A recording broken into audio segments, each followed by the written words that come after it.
Assalamualaikum warahmatullahi wabarakatuh. Di video kali ini kita akan membahas langkah demi langkah pembuatan SPT tahunan PPh Badan UMKM menggunakan aplikasi iSPT tahunan PPh Badan. Wajib pajak Badan UMKM yang dimaksud di sini adalah wajib pajak badan sesuai dengan peraturan pemerintah nomor 23 tahun 2018, yaitu wajib pajak badan dengan omset sampai dengan 4,8 miliar dan menjalankan kewajiban perpajakan PPh final sebesar 0,5% dari omset sebulan. Dokumen yang perlu dipersiapkan sebelum membuat SPT tahunan PPh itu adalah neraca, laporan laba rugi, dan rekapitulasi peredaran usaha atau rekapitulasi peredaran bruto. Tambahannya, ya, itu adalah daftar aktiva tetap dan penyusutan. Tentunya ini bila ada aktiva tetap pada neraca, dan kemudian bila ada bukti potong atau SSP pemungutan dari pemberi penghasilan. Bukti potong di sini biasanya adalah bukti potong PPh pasal 23 dan SSP pemungutan biasanya adalah SSP pemungutan PPh pasal 22 apabila mendapatkan proyek dari bendaharawan pemerintah. Dokumen-dokumen neraca, laporan laba rugi, dan rekapitulasi peredaran bruto ini sudah harus ada sebelum membuat SPT agar kita bisa mengisi SPT tahunannya. Ini adalah contoh rekapitulasi peredaran bruto. Di sini di dalam layar yang terlihat adalah gambarnya terpotong. Sebetulnya ini adalah satu halaman yang utuh. Intinya rekapitulasi ini adalah merekap berapa peredaran bruto atau omset setiap bulan dari Januari sampai dengan Desember dan berapa PPh final 0,5% yang dibayar setiap bulan dari mulai Januari sampai dengan Desember. Rekapitulasi peredaran bruto ini memang tidak ada di dalam aplikasi iSPT tahunan PPh Badan sehingga harus dibuat tersendiri. Selanjutnya perlu dijelaskan terlebih dahulu bahwa untuk pembuatan SPT sendiri sebetulnya ada 3 caranya. Itu adalah bisa menggunakan cara manual atau ini SPT printout.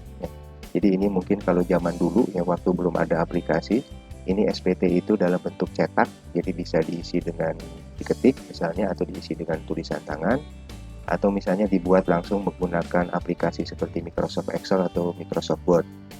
Nah, ini adalah bentuk manual, bisa disampaikan langsung ke loket KPP atau bisa disampaikan melalui pos tercatat atau jasa kurir. Kemudian cara yang kedua adalah file SPT elektronik menggunakan e-form. Ini bisa disampaikan melalui upload di DJP online atau menggunakan e-filing. Kemudian cara ketiga adalah membuat SPT tahunan PPh Badan elektronik menggunakan file CSV. File CSV ini dibuat menggunakan aplikasi iSPT tahunan PPh Badan. Cara ini adalah cara yang akan dibahas di dalam video ini. File SPT elektronik menggunakan file CSV ini bisa disampaikan langsung ke loket KPP, bisa disampaikan melalui pos tercatat atau jasa kurir, atau disampaikan melalui upload di DJP online atau menggunakan e-filing. Sehingga file SPT elektronik menggunakan file CSV ini lebih leluasa karena bisa disampaikan dengan cara yang lebih bervariasi. Bagi wajib pajak yang belum memiliki aplikasi iSPT tahunan PPh Badan ini, maka dapat mengunduh installernya atau file instalasinya itu di situs resmi pajak di www.pajak.go.id.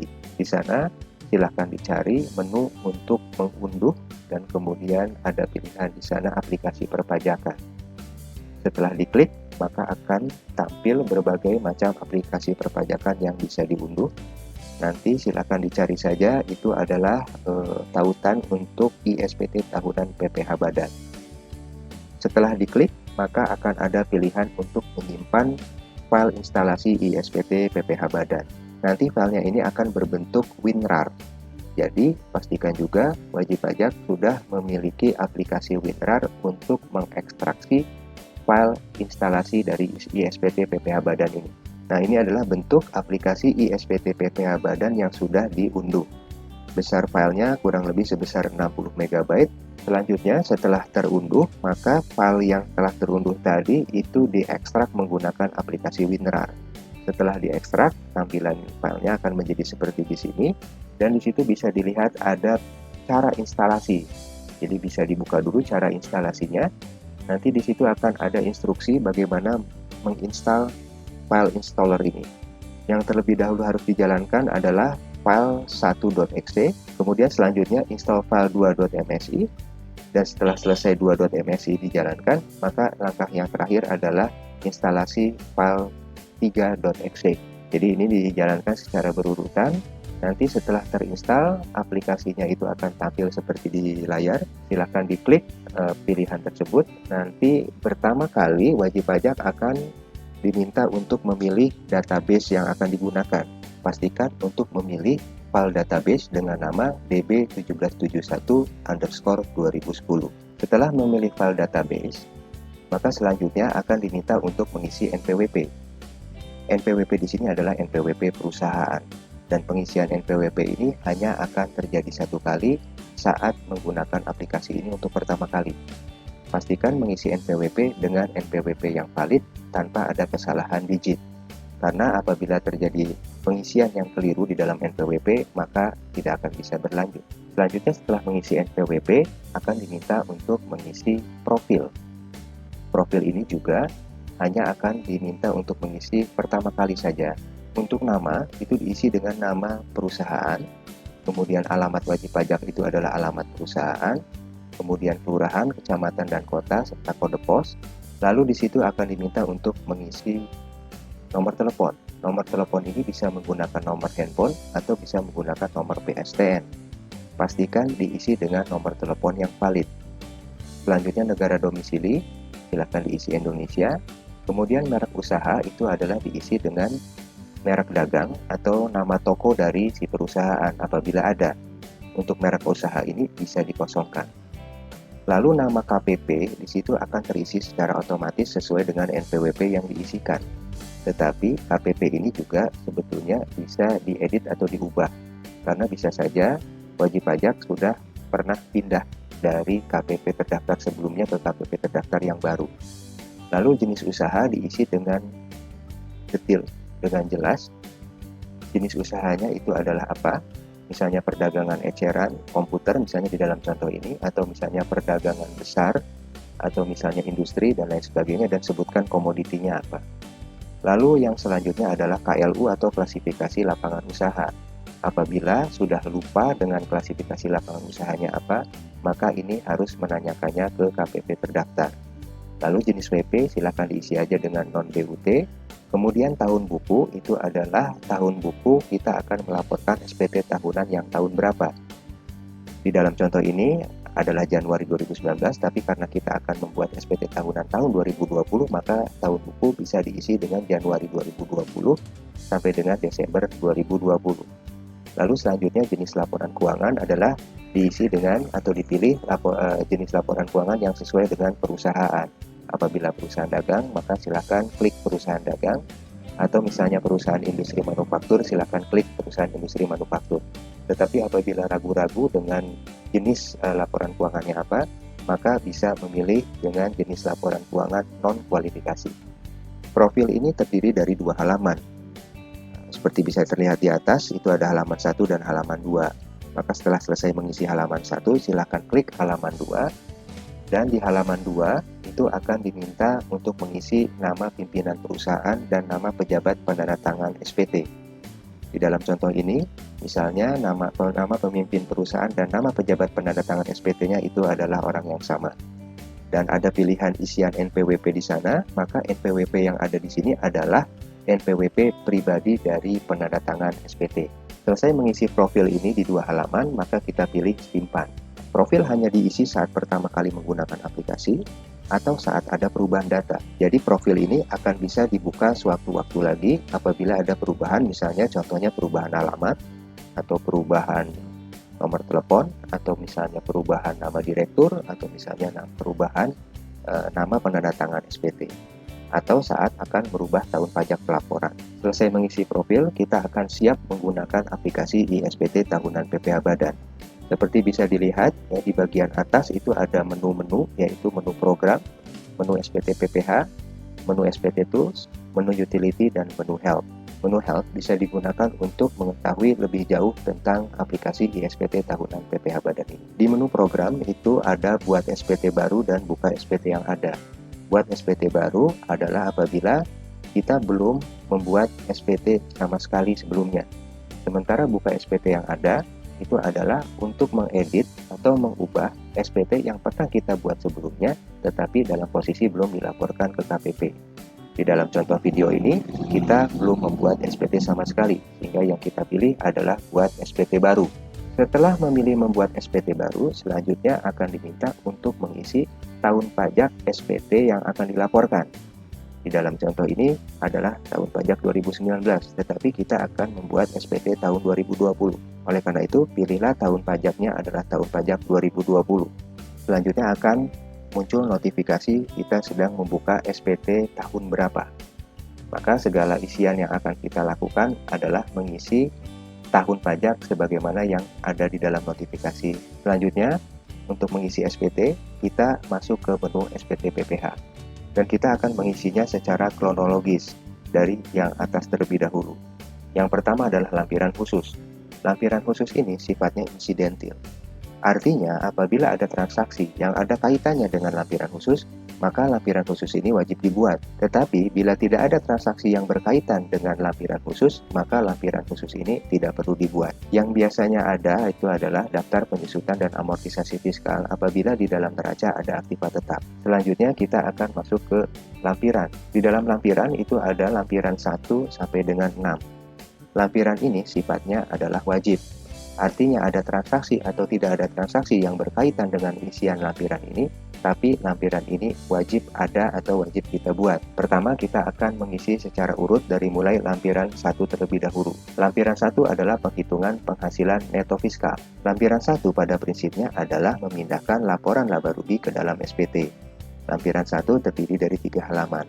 Di dalam laba rugi terdapat elemen seperti peredaran usaha atau omset, kemudian harga pokok penjualan atau harga pokok produksi, kemudian ada lagi adalah biaya. Tidak tertutup kemungkinan bahwa wajib pajak juga memiliki usaha di luar usaha utamanya.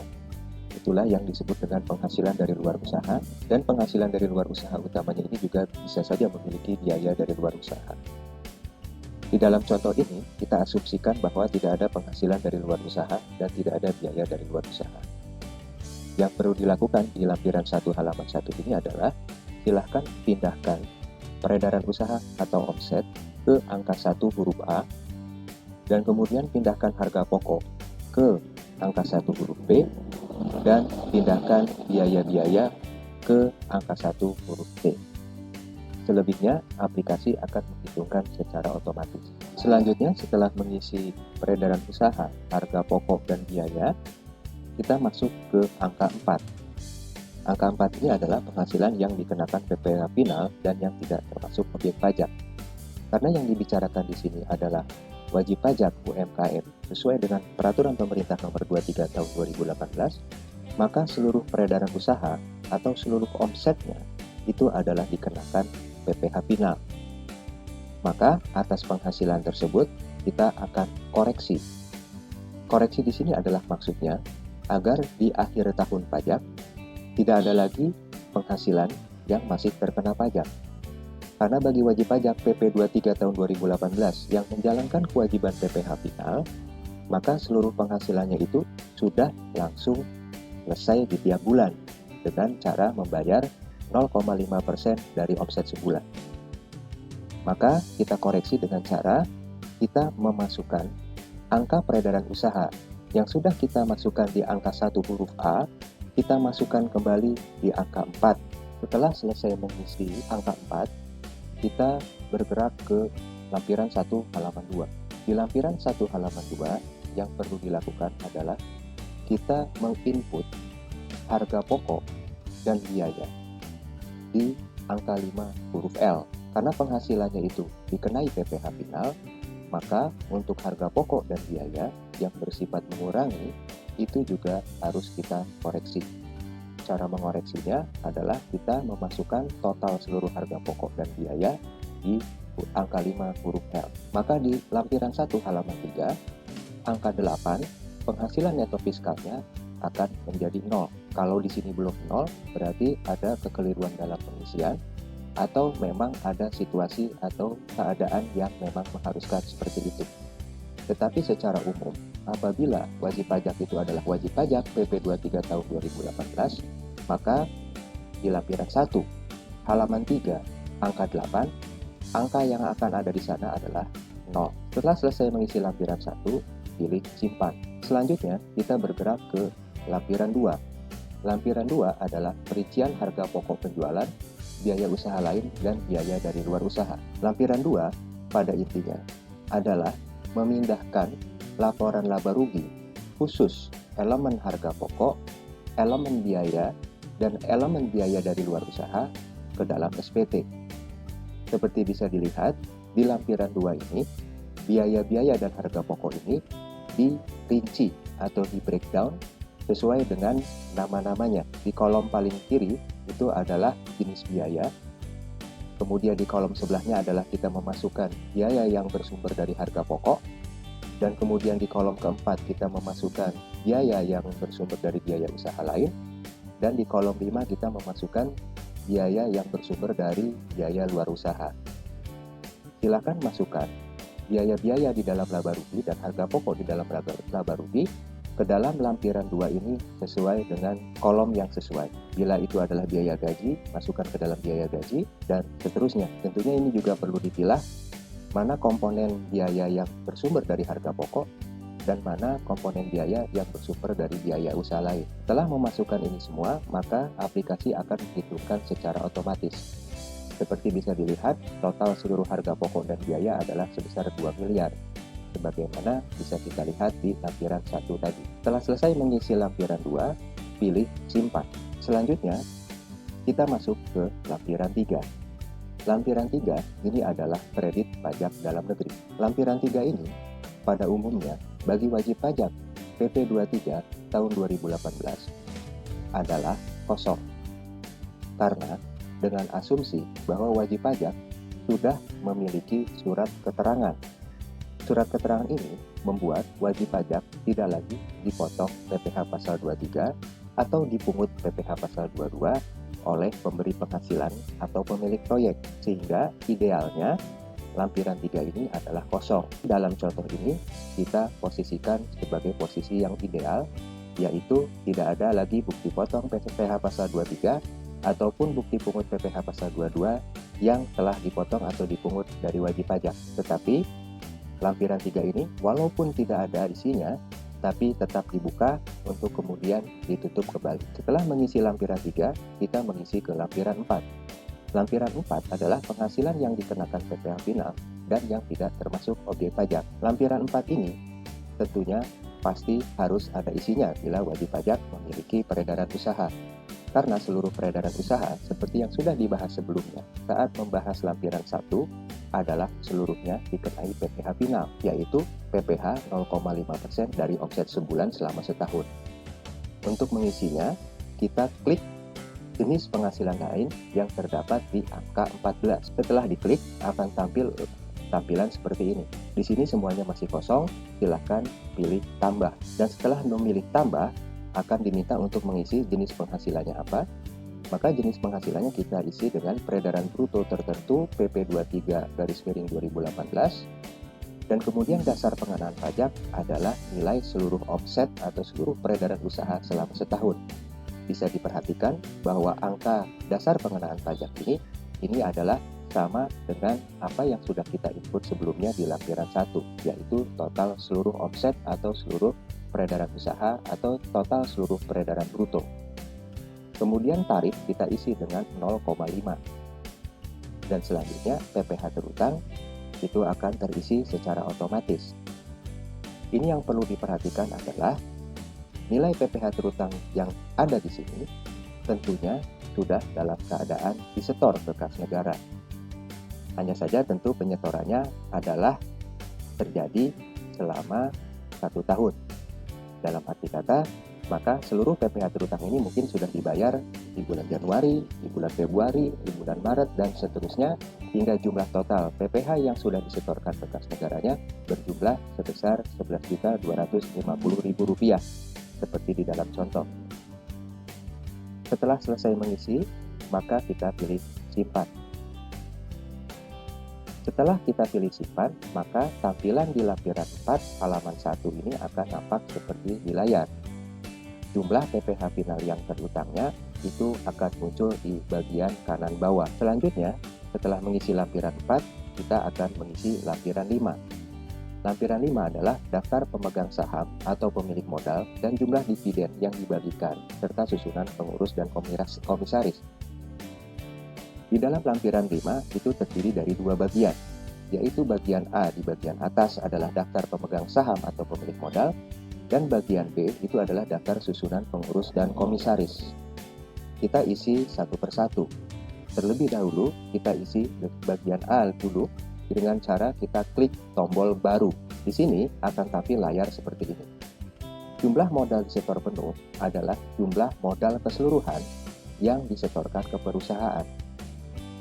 Kemudian NPWP pemegang saham diisi dengan NPWP pribadi dari pemegang saham. Nama pemegang saham diisi dengan nama lengkap dari penyetor modal. Dan alamat pemegang saham diisi dengan alamat lengkap yang valid dari si pemegang saham. Kemudian jumlah modal pemegang saham adalah jumlah modal yang disetorkan oleh orang tersebut.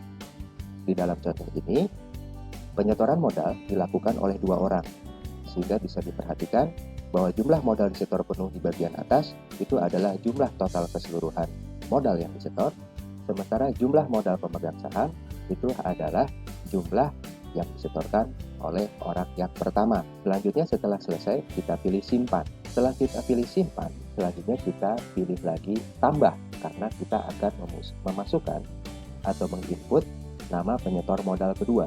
Penyetoran modal kedua silahkan diinput sama dengan cara yang telah dilakukan untuk penyetor modal pertama. Setelah selesai diisi semuanya, kita pilih simpan. Berikutnya kita akan masuk lagi ke halaman utama di lampiran 5. Dan kita sekarang akan mengisi bagian B atau bagian yang bawah.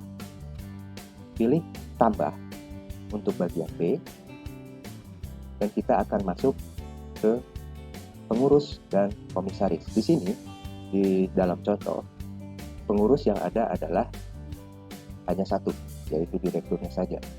Silakan diisikan NPWP untuk pribadi dari pengurus atau komisaris. Kemudian nama pengurus diisi dengan nama lengkap dari pengurus atau komisaris, dan alamat diisi dengan alamat lengkap dari pengurus atau komisaris. Jabatan itu bisa dipilih dari pilihan jabatan yang ada. Ada direktur utama, dan lain sebagainya.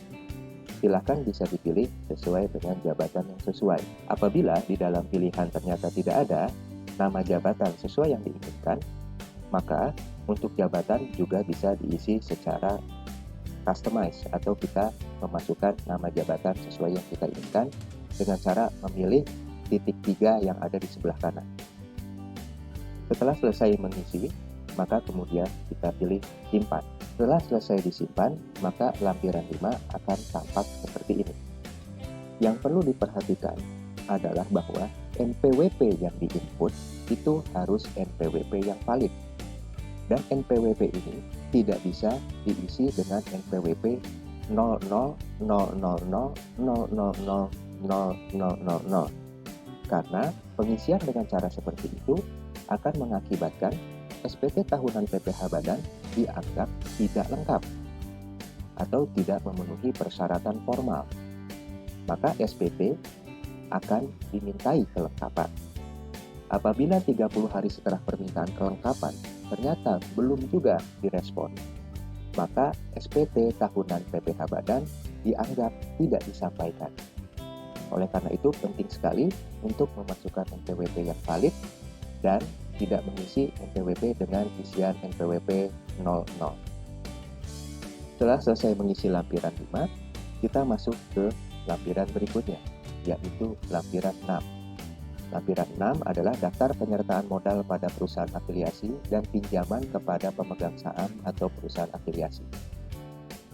Di dalam contoh ini, tidak ada transaksi yang berkaitan dengan lampiran 6. Tetapi, walaupun tidak ada, maka lampiran ini tetap harus dibuka. Dan kemudian setelah dibuka, silakan ditutup kembali. Selesai mengisi seluruh lampiran, kita bergeser kembali ke menu SPT PPh, dan kemudian kita masuk ke SPT PPh Wajib Pajak Badan. Ini adalah untuk mengisi bagian induk. Yang telah terlebih dahulu kita isi sebelumnya adalah pengisian lampiran. Kita klik SPT PPh Wajib Pajak Badan tersebut, maka akan tampil tampilan untuk mengisi formulir induk SPT tahunan PPh Badan. Formulir induk ini terdiri dari beberapa bagian, yaitu pembukuan, bagian A sampai C, bagian C sampai D, bagian E sampai G, dan bagian H. Silakan, di sini di bagian pembukuan adalah untuk mengisi apabila pembukuan atau laporan keuangan wajib pajak itu diaudit atau tidak diaudit. Apabila diaudit, maka silahkan diisi sesuai dengan hasil audit. Dan diisi juga nama kantor akuntan publik atau nama kantor konsultan pajak yang telah mengaudit laporan keuangan tersebut. Di dalam contoh video ini, laporan keuangan adalah tidak diaudit. Maka kita pilih pilihan tidak diaudit.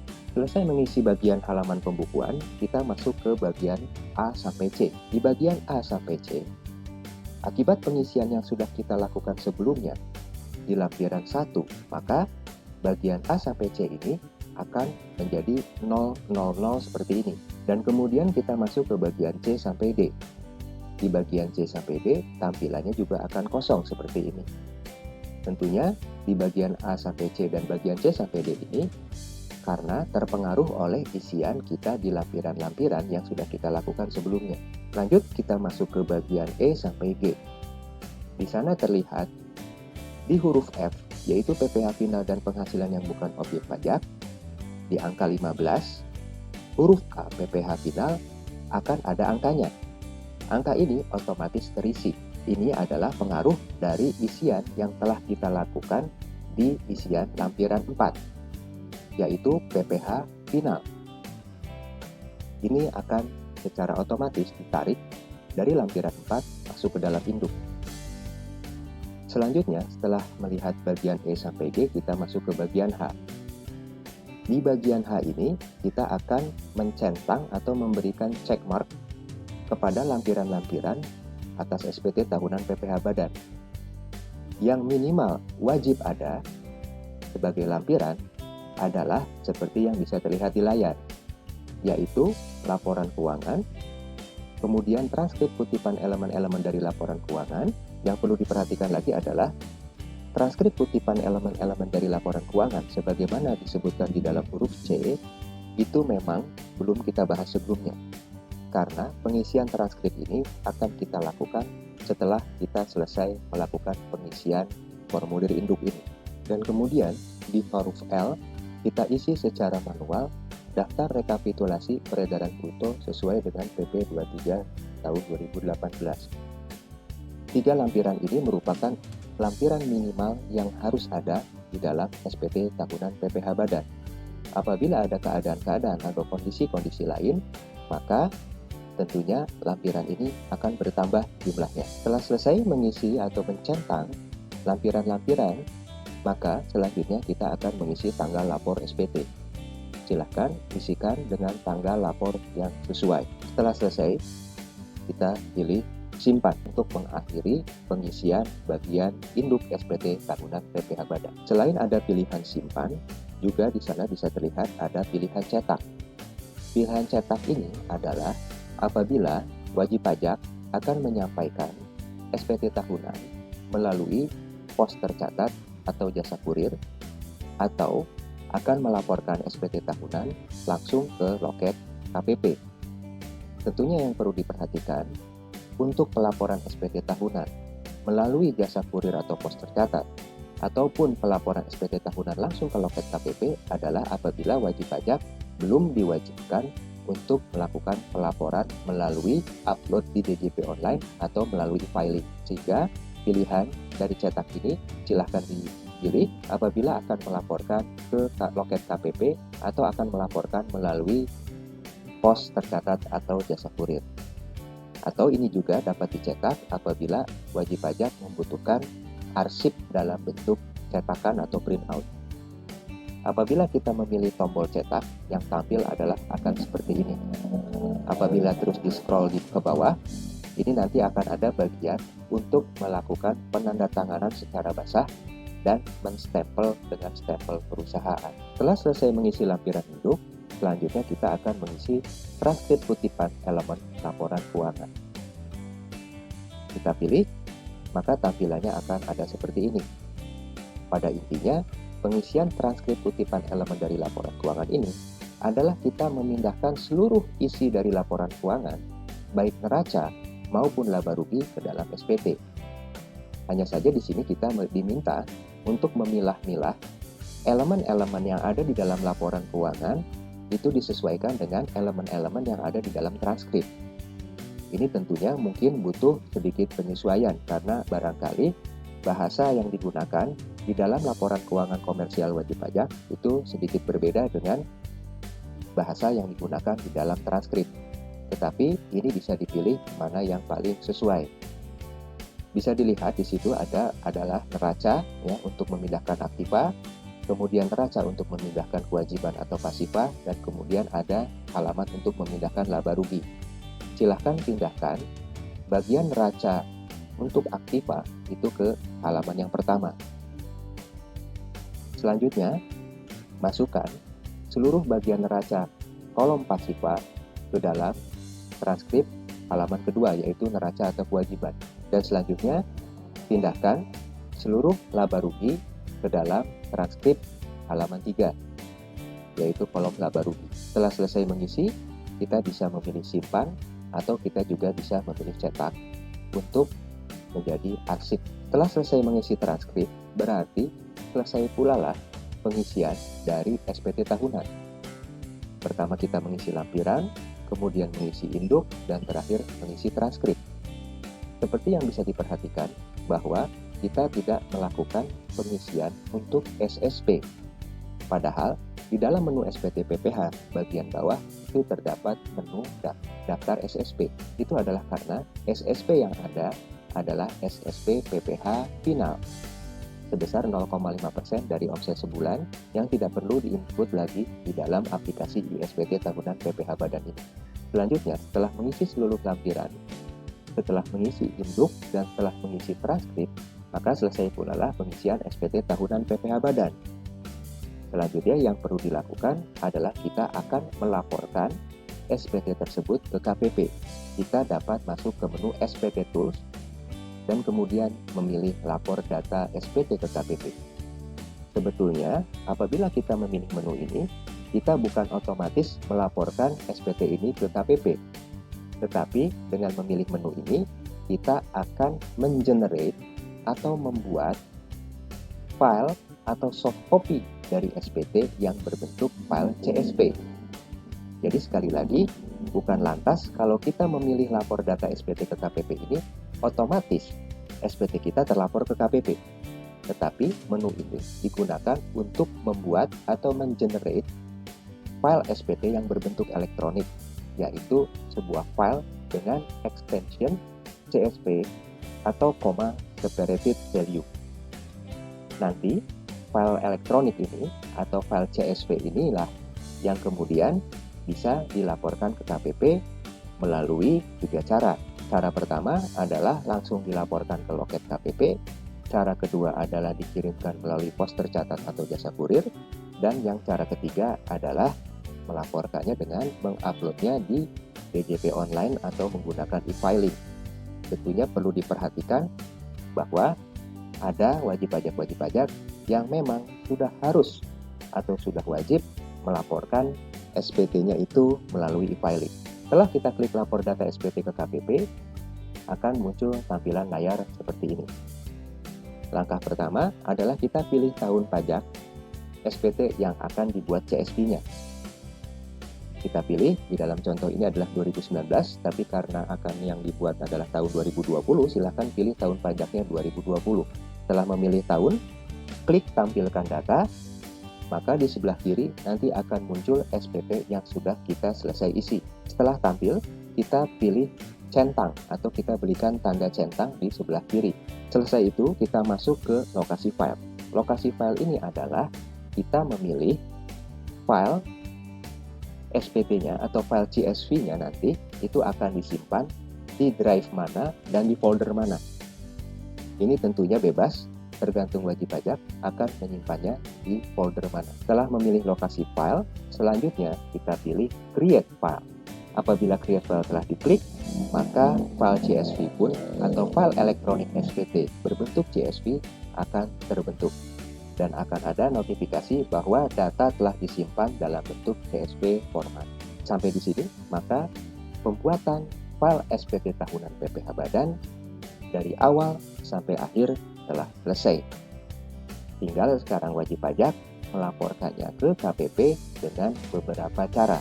Di sini bisa dilihat bahwa penyampaian itu bisa secara langsung, datang langsung ke loket KPP, atau bisa melalui pos tercatat atau ekspedisi atau jasa kurir.